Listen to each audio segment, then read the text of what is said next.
Welcome to Uncommon Courtesy. We give you the courtesy of conversation. That's uncommonly spoke of. I'm D-Mac. I'm Wesley. And this is the show.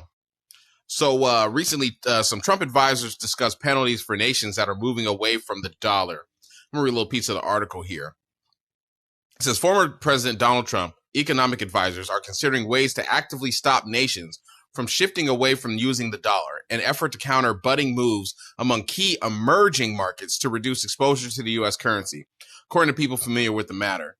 Discussions include penalties for allies or adversaries who seek active ways to engage in bilateral trade in currencies other than the dollar, with options including export control, currency manipulation charges, and tariffs, that people said, speaking on conditions of anonymity. And so what he's talking about is the BRICS. BRICS nation is a bunch of, it's basically Brazil, Russia, India, China, South Africa, Egypt, Ethiopia, Iran, and the United Arab Emirates. Mm-hmm. If I said that correctly, they've all formed a nation, or they formed this thing so they can get away from the American currency. They don't want to use the American dollar. They say it's going to be worthless to them. And I think they're going off the yen, weren't they? I think they're going to make their own currency. I think they're going to make a BRICS currency. That's the ultimate goal, is to make a BRICS currency, kind of like the euro. I mean, you look at it like this. Honestly, where it's all coming from is a lot of times we use our currency as a form of punishment. It's like when we sanction countries, like we talked about the last episode with Iran. Yeah. Like how we sanction Iran, then you look at them and they have prices. Their meat prices in the supermarket went up 3 times. There's certain other things. Their inflation's at 40%. You look at even in Russia, we sanctioned those guys, and we told them basically that you can't even sell a barrel of oil. You can't buy a barrel of oil from Russia for more than $60 a barrel, and oil could be at $90. So they're losing billions of dollars. Yeah. And so this is what countries are afraid of, because it seems that we only sanction countries that, people who don't look like us. It seems like we use our currency to punish, countries who already are poor. And that's what they're doing right now. They're getting away from the American dollar, so America can't punish them for just not bending to their will. I'm gonna be honest with you. It's a double-edged sword for us all. We're American citizens, period, plain and simple. And so it's a good thing and a bad thing. America's currency is stable, so that's why they're going to have a hard time getting away from it, and they're going to need other countries like India to be involved. And India almost can't side with China because they have conflict. It's going to be a very hard toe. They have 60 countries who've applied to be in the BRICS, and most of them are all countries of color. And this is America's biggest problem that we're running into, is that we tend to shun countries of color. I think India, my bad to interrupt you, I think India and China get along because, my enemy of my friend is my friend. They don't. They have border conflicts right now, and China is basically China encroaches upon India's sovereign territory. They've kind of made friends with all of China's enemies. Pakistan is a major enemy of China, and I mean, not China, sorry. Pakistan's a major enemy of India, and they've made friends with Pakistan. There's a lot of regions that they almost go to fight about on a daily basis. They're just little skirmishes, dust-ups they have, like in northern India, about certain regions that they're in conflict about. And there's a lot of other allies that they've made in the region. I think Sri Lanka, a bunch of other smaller countries. It's an island nation over there too. They've made friends with them as well, who they know that India doesn't really get along with. Like the Philippines? It's not the Philippines. Or Indonesia. It's where everyone goes on vacation at. Oh, like Bali? There. It's not Bali. It's another place, but it doesn't really matter at this point in time. But they've made friends with all these different nations over there that they know India has a problem with. So India is between a rock and a hard place, because they don't want to get in to become like our direct ally, but they're almost being pushed to it because China's being very aggressive with them. Yeah. And so that's kind of what this is about. I mean, countries are starting to get to the point to where they can't live under the thumb of the United States. And by default, Europe as basically a whole. It's colonization. Yeah, and it's through the dollar. You look at, Saudi Arabia is involved in this now. And they're saying that they'll take, at one point in time, the dollar became strong. The United States became really, really strong. Back in the 1870s, I believe we've had the largest economy since like the 1870s. But what really took us over the edge was World War II, and the fact that then the petrodollar, where countries will only accept payment for oil in the dollar. That's what made us a superpower, and that's what people don't really. That's why we always talk about certain areas that we go into conflict in, and why we need to be there is because we're protecting our economy at the end. So how does this? Speaking of economy, how does this affect our economy? with them. Okay, so if people get away from the American dollar, that means our dollar is not strong everywhere. The point of it is our dollar can be used is the world's reserve currency. Everyone relies on our dollar for everything, so people buy our debt. So if we create we're 34 trillion dollars right now in debt. A lot of that's like only 7 trillion of that is like actual debt we owe to other countries. The rest of it is debt that we really owe to ourselves through the Federal Reserve. And so a lot of other countries, they understand they can buy our debt and it's safe to buy our debt. But if people start getting away from the dollar, they make another currency, which they can start relying on. They don't have to buy our debt. So then if we can't fund our debt, we're running like $1 trillion in debt every 3 months. And I heard that I read somewhere that it's going to mess up our military industrial complex. I mean, it does because you can't keep funding buying weapons. That's why other countries can't buy weapons at the pace we can. Our debt interest is like $800 billion a year right now. That's as much as we pay in military spending. So think about that. If you can't run, it's like being a person who doesn't have any money. It's like most countries are people who don't have any money. So whatever they get, they have to say, okay, say they have $100 or whatever, 100 billion, whatever you want to call it. They can say, okay, I'm going to spend 15 billion or even on defense, this on that. But American, we can say we can spend as much as we want because we can go into debt $4 trillion this year if we want to. Other countries really can't do that because no one's going to buy their currency. No one's going to buy their debt. That's the problem. That's how this works out. And so that's why it's important for a lot of other countries to get away from, because to get away from the dollar, but it would hurt us as a whole. I'm not here advocating for these countries to get away from the dollar at all because I understand that what it would do to our country. It's nice for people to take back their power. Yeah, it is. You know what I mean? And but I like my gas to be. I'm trying to keep it under $5. You feel me? And so bigger than that, even it's important for America to start looking at other countries as not so much as equals, but how do we work with them and make them into help create strength for them as well, instead of just looking at them as how do we take from them and gain for us. Well, I mean, that's kind of like saying America, like our politicians and stuff should look at their citizens and take care of us. But they're not. Like you were saying before we started, you were saying how it looks like, they're kind of just working against both our interests or for their own interests against us. And, I see that one time, like, remember they have these elections, right? Midterm elections. They're like, get out there and vote, get out there and vote. We're going to flip the House. We're going to flip this red wave, blue wave. And what happens every 4 years is that they just lose 2 seats or they gain 2 seats. Yep. But billions of dollars get into these people's pockets. Absolutely.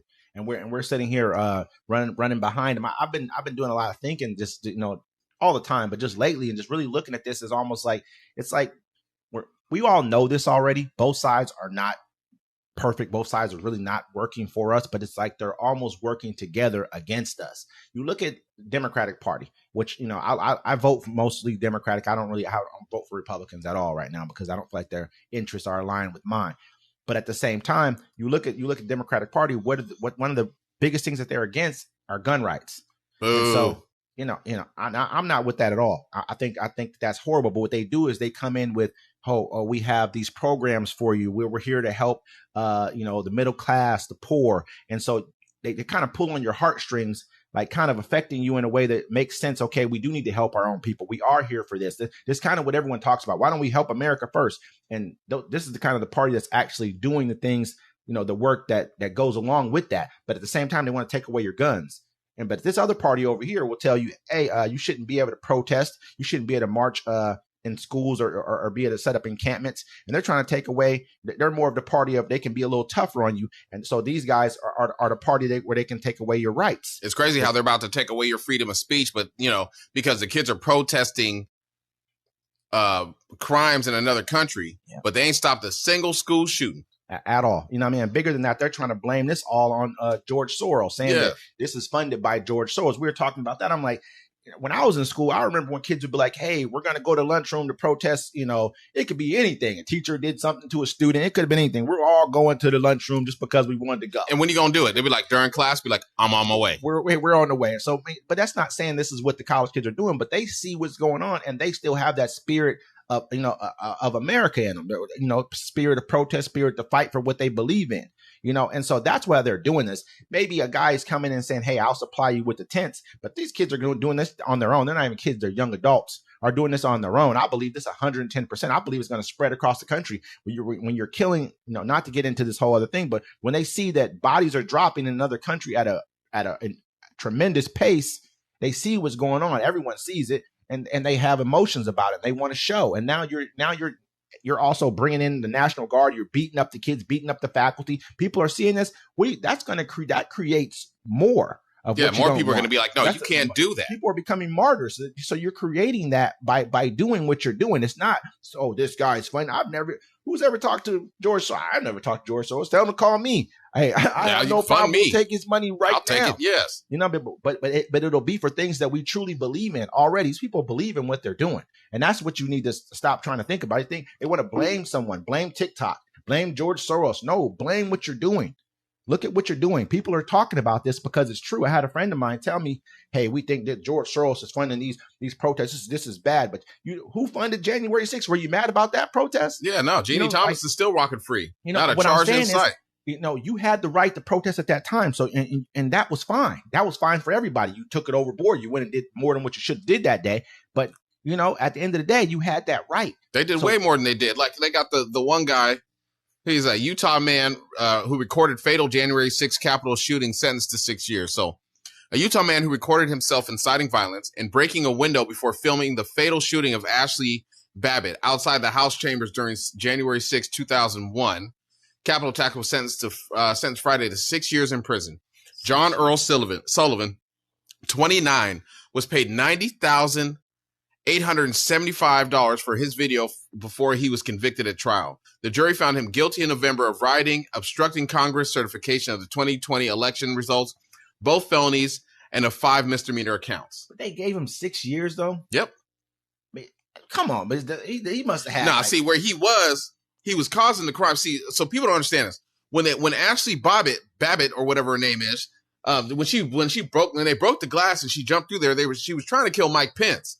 That's who they were trying to get. Have a gun? No, you didn't need one. I'm not saying that. What I'm asking is okay, I'm let you. They broke the window. Okay, the Secret Service is trying to rush these people out. Mm-hmm. Mike Pence, the vice president at the time, is back there. Yeah, Secret Service they break the window and she hops through. What's she gonna do? Get in his face and scream? No, she came. They came for murder. Yeah, she broke. So she deserved. She deserved to get shot. I agree. You need to sit. You need to sit and comply. Comply to the orders of the police officers. I believe that we should have protected the Capitol at all costs. However it needed to happen, I believe we should have protected the Capitol. Yeah, I agree with that. What I'm saying is, what did he do to get 6 years? I'm seeing people who are not getting. They're getting 6 months. They're getting 3 months. They're getting house arrest. They're getting probation. He got 6 years. There's probably I didn't see that many people of color in the crowd. I watched video upon video upon video. You told me that the first person who was convicted was a black dude. I mean, how? How? He was standing in the chambers. He looked confused, like he just there. They asked him, why were you in there? He's like, I just wanted to go see what everybody else was doing. You know what I mean? Like, what were you doing there? You wasn't worried? He's like, nope, they weren't there for me. You're on an island by yourself, bro. But I'm like, man, he's the first one to get convicted. First one convicted was a black dude. Years, man, for recording something. Yeah. Like, come on, man. Like, you got a 6-piece. You only got $90,000. That wasn't worth the 90. They should have needed more money than that. Yeah. He needed more than that. Because that was a good angle. He had a really good angle of how he had a great angle. I saw the video. She got popped and everyone stopped like, oh. It was crazy, man. I mean, because and then everybody wanted to get mad at the cop for doing what he did or whatever. No, Secret Service was supposed to. You're supposed to protect the vice president. That they were screaming, hang Mike Pence. That's what they were saying. I mean, and guess who was behind the glass? Mike Pence. What is he supposed to do? You got 30 people. They ain't gonna sit there and scream in your face. They put a gallows. They put gallows outside the building. Yeah, man. I seen it. I was watching it live on TV. So I don't know how people trying to act like it didn't happen. So if they believe that George Soros is funding these protests, who they believe funded those? Well, remember at first it was Black Lives Matter, then it was Antifa, then it was federal agents. No. Oh, who funded the January 6th? Yeah. How? That's what I'm saying. No, they had all these excuses. There wasn't even like I said, man, I didn't see any black. This dude, man. I saw there was two black dudes, and they had the one Indian dude who they're still looking for. He on the run. Is he? Yeah, I can't remember his name, but he was the one that they call him the organizer of the whole thing. And he's like, oh man, the Proud Boys running him like that or something like that. Oh, the Proud Boys dude, they already locked him up. The leader of him, he was an agent the whole time. He was an informant. And was he? Yeah, he's an informant. He was like, he ain't black. He like Dominican. I know black, I Dominican.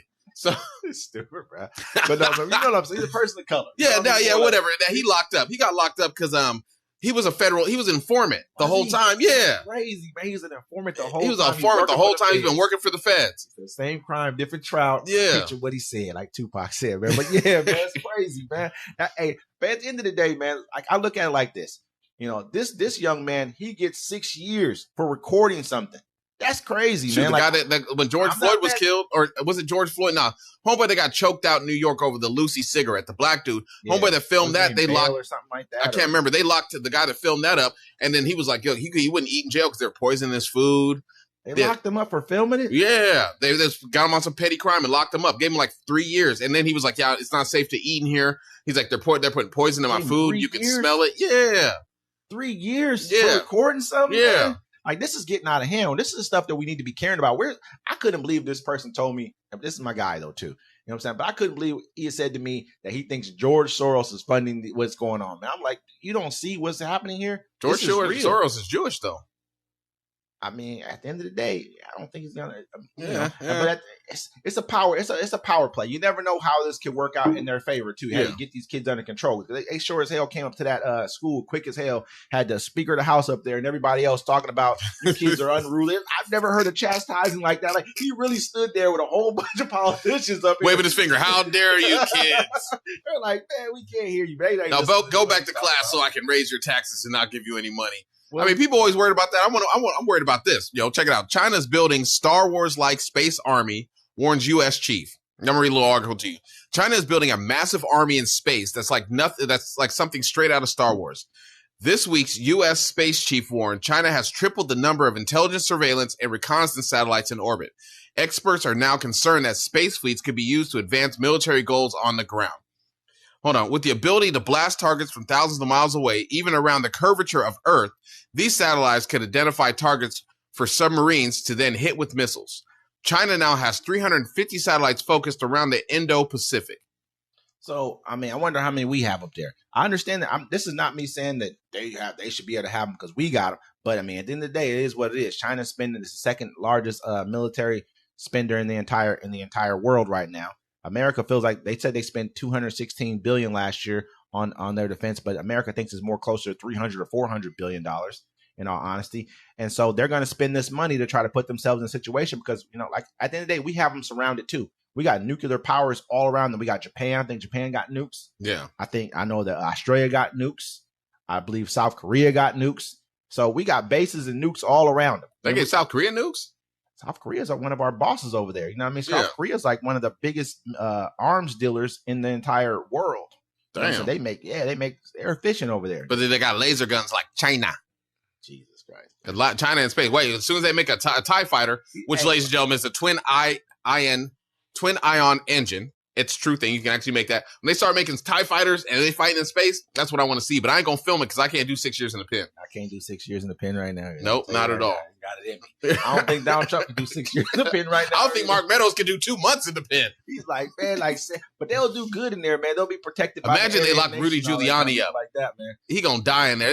All the mafia dudes he put away. Oh, he cooked. Rudy probably gonna die before he go. Like, man, let's just go ahead and. He gonna bring his own soap. He's like, I already knew what was going on. I mean, yeah, but make sure y'all. Make sure y'all subscribe to the channel. I know we don't say this enough, but we really need you guys to subscribe to the channel. Hit that notification bell.